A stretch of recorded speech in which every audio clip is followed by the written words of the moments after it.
اعوذ باللہ من الشیطان الرجیم بسم اللہ الرحمن الرحیم فلا تک فی مریۃ مما یعبد هؤلاء ما یعبدون الا كما يعبد آباؤهم من قبل وإنا لموفوهم نصیبهم غیر منقوص ولقد آتینا موسى الكتاب فاختلف فیہ ولولا كلمة سبقت من ربك لقضي بينهم وإنهم لفي شك منه مريب وإن كلا لما ليوفينهم ربك أعمالهم إنه بما يعملون خبير فاستقم كما أمرت ومن تاب معك ولا تطغوا إنه بما تعملون بصير ولا تركنوا إلى الذين ظلموا فتمسكم النار وما لكم من دون الله من أولياء ثم لا تنصرون. محترم سامعین کرام، سورہ ہود سورہ نمبر 11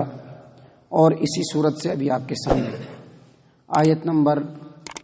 109 سے لے کر کے آیت نمبر 113 تک آپ کے سامنے تلاوت کی گئی.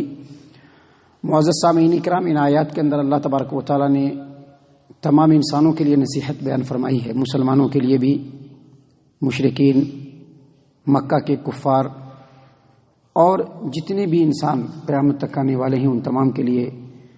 ان آیات کے اندر نصیحت ہے، نبی صلی اللہ علیہ وسلم کے لیے تسلی ہے. اللہ تبارک و تعالیٰ فرماتے ہیں فلا تک فی مریۃ مما یعبد ہؤلاء، اے محمد صلی اللہ علیہ وسلم، یہ لوگ جو اللہ تبارک و تعالیٰ کو چھوڑ کر جھوٹے معبودوں کے سامنے جھکتے ہیں، ان کو پوجتے ہیں، ان کے اس عمل کے بارے میں آپ شک میں مت پڑیے. یعنی آپ یہ سمجھ لیجئے کہ یہ جو اللہ کو چھوڑ کر کے دوسروں کے سامنے جھک رہے ہیں یہ کھلا ہوا شرک ہے، آپ کو اس کے بارے میں شک و شبہ میں نہیں پڑنا. دراصل مخاطب محمد صلی اللہ علیہ وسلم ہے، لیکن تمام مسلمانوں کو کہا جا رہا ہے کہ یہ جو اللہ کو چھوڑ کر کے دوسرے جھوٹے معبودوں کو لوگ پوج رہے ہیں،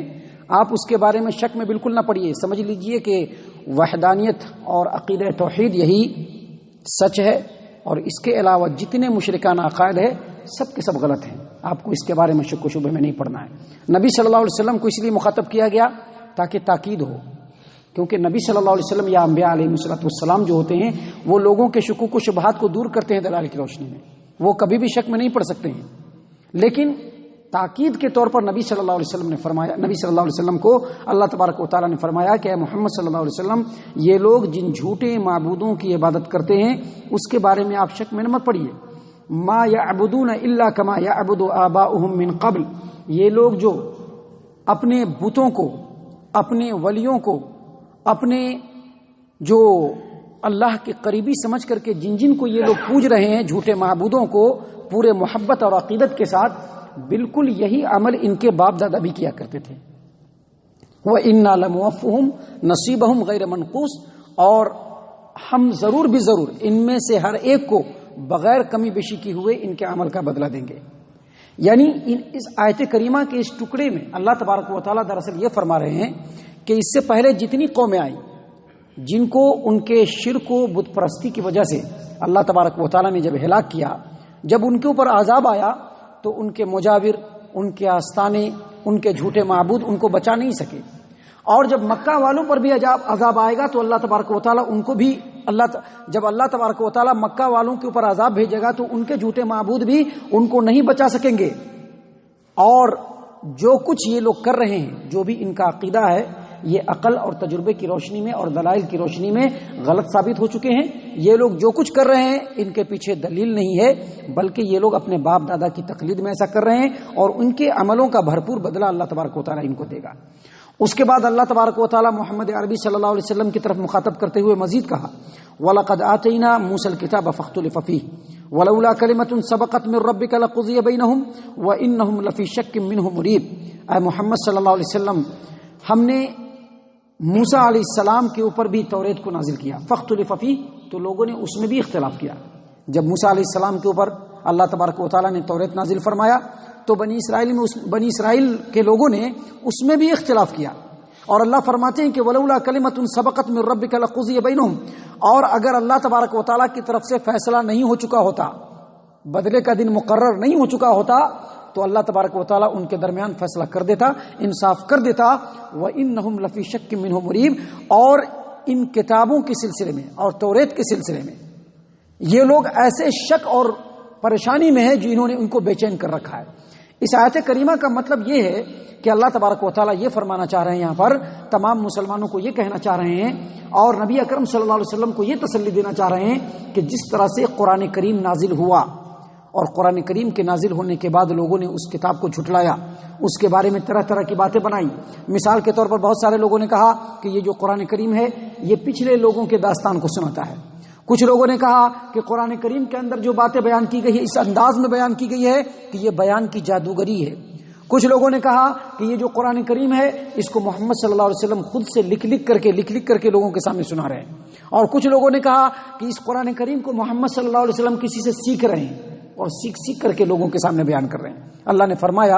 کہ اس قرآن کے بارے میں جس طرح سے لوگوں نے اختلاف کیا اسی طرح سے توریت کو جب ہم نے نازل کیا تھا تو اس کو بھی لوگوں نے اختلاف کیا کہ کچھ لوگوں نے اس کو اللہ کا کلام سمجھا لیکن بہت سارے لوگوں نے اختلاف کیا۔ اسی طرح سے توریت کے بارے میں بھی لوگوں نے اختلاف کیا، اور یہ اتنا بڑا جرم ہے کہ اللہ تبارک و تعالیٰ اس جرم کے سزا میں فوراً ان کے اوپر عذاب نازل کرتا، لیکن اللہ تبارک و تعالیٰ کی طرف سے حجت کے لیے، آزمائش کے لیے اور وقت اور ان کے اعمال کو سزا دینے کے لیے ایک وقت مقرر ہے، اور جب وہ وقت مقرر آئے گا تبھی اللہ تبارک و تعالیٰ کسی بھی قوم کو عذاب دے گا۔ یہی وجہ ہے کہ موسیٰ علیہ السلام کی قوم کو بھی اللہ تبارک و تعالیٰ نے ہلاک نہیں کیا فوراً، اور آپ کی قوم کو بھی ہلاک نہیں کرے گا، لیکن ان کے انکار کے باوجود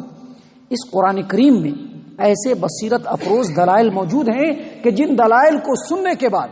اور اس کے اوپر غور کرنے کے بعد کفار و مشرکین بھی شک میں مبتلا ہو گئے ہیں کہ یہ قرآن جو ہے کہیں ایسا تو نہیں کہ بالکل حق کتاب ہے، بالکل سچ کتاب ہے،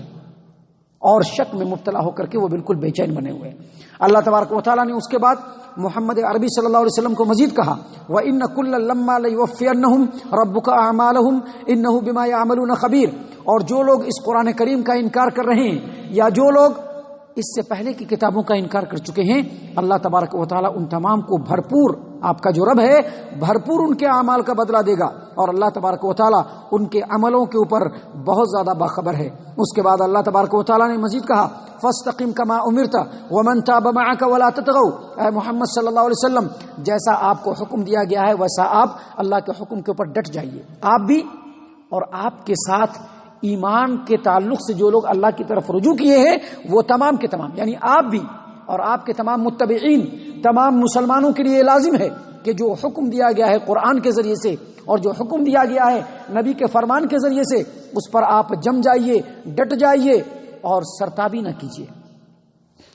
آپ سرتابی مت کیجیے۔ انہ بما تعملون بصیر، اللہ تبارک و تعالیٰ آپ میں سے ہر ایک کے اعمال کو دیکھ رہا ہے،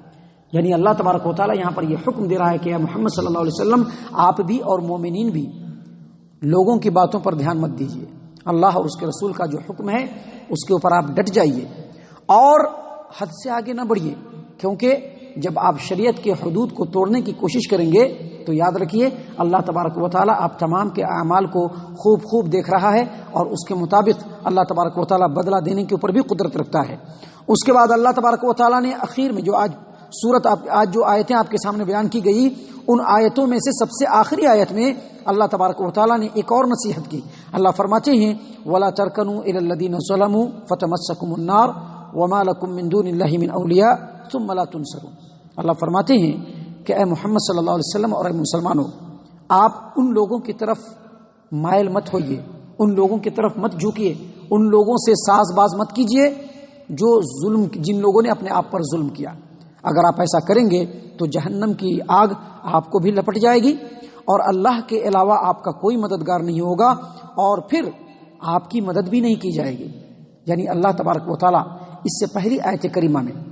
تمام مسلمانوں کو یہ حکم دیا ہے کہ اللہ کا جو حکم ہے اس کے اوپر ڈٹ جائیے، لوگوں کی بات پر توجہ مت دیجیے اور اللہ کے جو حدود ہیں، اللہ کے جو احکام ہیں ان کو پھلانگنے کی کوشش مت کیجیے۔ اگر ایسا کریں گے تو آپ کو معلوم ہونا چاہیے کہ اللہ تبارک و تعالیٰ آپ تمام میں سے ہر ایک کے عمل کے اوپر ہر وقت نگرانی کر رہا ہے۔ اور اس آیت کریمہ میں اللہ تبارک و تعالیٰ نے کہا کہ جو مخالفین ہیں تمہارے اور جو اسلام کے دشمنان ہیں آپ کبھی بھی ان سے کوئی کمپرمائز مت کیجیے، دین کے معاملے میں کوئی لچک نہیں آنی چاہیے، دین کے معاملے میں ان سے کوئی ایسا گٹھ جوڑ نہیں ہونا چاہیے کہ ہم ان کو خوش بھی کر لیں اور ہمارا معاملہ بھی چل جائے اور دین چلا جائے ہمارے پیچھے. جو بھی قرآن و حدیث کے دشمنان ہیں، یاد رکھیے، جو بھی اسلام کے دشمنان ہیں، جو بھی مسلمانوں کے مخالفین ہیں، ان سے آپ کسی بھی طرح کا لچک دین کے معاملے میں مت دکھلائیے، ان کی طرف مائل مت ہوئیے، ان سے کسی بھی طرح کا کمپرمائز مت کیجیے، دلی دوستی ان سے مت کیجیے. دلی دوستی یہ جو چیزیں ہیں نا، اس کے اوپر بہت گہرائی سے ایک ایک پوائنٹ پر غور کرنے کا ہے. یاد رکھیے، جو بھی ہمارے قرآن کا مخالف ہے وہ ہمارا مخالف ہے، جو بھی ہمارے نبی صلی اللہ علیہ وسلم کی سنت کا مخالف ہے وہ ہمارا مخالف ہے، چاہے وہ کوئی بھی رہے، چاہے وہ کسی بھی طبقے کا ہو، چاہے وہ بظاہر کسی بھی دھرم اور مذہب کا ماننے والا ہو. جو اس قرآن کا مخالف ہے وہ ہمارا مخالف ہے، اور جو ہماری کتاب محمد عربی صلی اللہ علیہ وسلم کے اوپر جو نازل ہوئی قرآن اس کا مخالف ہے وہ ہمارا مخالف ہے. اسلام کا دشمن ہمارا دشمن ہے، اور جو کتاب و سنت کا دشمن ہے وہ ہمارا دشمن ہے، مخالف ہے. اللہ تبارک و تعالیٰ نے فرمایا کہ ایسے لوگوں سے دین کے معاملے میں کمپرمائز نہیں ہو. دنیا کے معاملے میں اخلاقی اعتبار سے آپ ان سے مل سکتے ہیں، دنیا کے معاملے میں بس کہیں ایسا نہ ہو کہ آپ ان کے دنیا کے معاملے میں ملنے کے چکر میں اپنے دین کو بھی تباہ و برباد کر دیں. ایسا نہیں ہونا چاہیے. اللہ فرماتے ہیں کہ وَلَا تَرْكَنُوا إِلَى الَّذِينَ ظَلَمُوا فَتَمَسَّكُمُ النَّارُ. ایسے لوگوں کی طرف آپ مائل مت ہوئیے. مائل سے سب چیز آتا ہے، نہ دین کے معاملے میں لچک ہو، نہ کتاب و سنت کے معاملے میں لچک ہو، نہ کوئی کمپرمائز ہو، اور نہ ہی ان سے دلی دوستی ہو. اللہ فرماتے ہیں کہ اگر آپ ایسا کریں گے وَمَا لَكُم مِّن دُونِ اللَّهِ مِنْ أَوْلِيَاءَ، تو پھر اللہ کے مقابلے میں آپ کا کوئی مددگار نہیں ہو سکتا ہے. اور جب اللہ مددگار نہ ہو تو دنیا میں آپ کا کوئی بھی مدد نہیں کر سکتا ہے. اگر اللہ مددگار ہو، پوری دنیا اگر دشمن ہے، اللہ تبارک و تعالیٰ اکیلے تمام کے تمام جتھوں کو شکست دینے کی پوری طاقت اور قدرت اور اہلیت رکھتا ہے. لیکن اللہ کو ناراض کر کے اگر آپ نے اللہ کے دشمنوں کو خوش کیا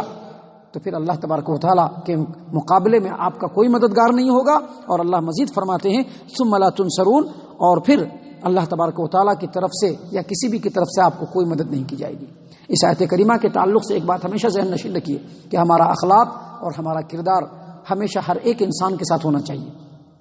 لیکن دین کے معاملے میں، توحید کے معاملے میں، عقیدے کے معاملے میں ہمارا کمپرمائز کسی سے بھی نہیں ہونا چاہیے. اللہ تعالی ہم تمام کو ان باتوں کے اوپر غور و فکر اور تدبر کرنے کی توفیق عنایت فرمائے. ہم تمام کو صحیح معنوں میں